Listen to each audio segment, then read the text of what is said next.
అనగనగా ఒక రాజు. Hero Naveen Polisetty, heroine Meenakshi Chowdary, దర్శకుడు మారి. Genre comedy romance family entertainer. Release 2026 జనవరి 14 కి సంక్రాంతికి రోజున అయితే రిలీజ్ అయితే అవ్వడం జరిగింది.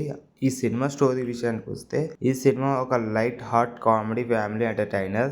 కథలో హీరో రాజు సరదాగా వ్యక్తి అతని జీవితం ఒక పెద్ద పెళ్లి వేడుక చుట్టూ తిరుగుతుంది. ఆ పెళ్లి సందర్భంలో జరిగే కామెడీ సంఘటనలు, ప్రేమ కథ, కుటుంబ డ్రామా కలిసి సినిమా ముందుకు సాగుతుంది. కథ చాలా సింపుల్ గా ఉంటుంది, కానీ హీరో చేసే కామెడీ సిచ్యువేషన్ వల్ల సినిమా ఎంటర్టైనింగ్ గా అనిపిస్తుంది. ప్లస్ పాయింట్స్ విషయానికి వస్తే నవీన్ పోలిశెట్టి కామెడీ టైమింగ్ సినిమా మొత్తాన్ని అతనే మోస్తాడు. కొన్ని కామెడీ సీన్స్ నిజంగా నవ్విస్తాయి. ఫ్యామిలీతో కలిసి చూడగలిగే క్లీన్ ఎంటర్టైనర్, కానీ కథ చాలా రొటీన్ మరియు ప్రెడిక్టబుల్. రెండో భాగంగా కొంచెం స్లోగా అనిపించే సీన్స్ ఉన్నాయి. కొన్ని జోక్స్ అంతగా పనిచేయవు. నవీన్ పోలిశెట్టి తన ఎనర్జీ పంచ్ డైలాగ్స్ తో సినిమా మొత్తం ఎంటర్టైన్ చేశాడు. మీనాక్షి చౌదరి హీరోయిన్ గా బాగానే నటించింది.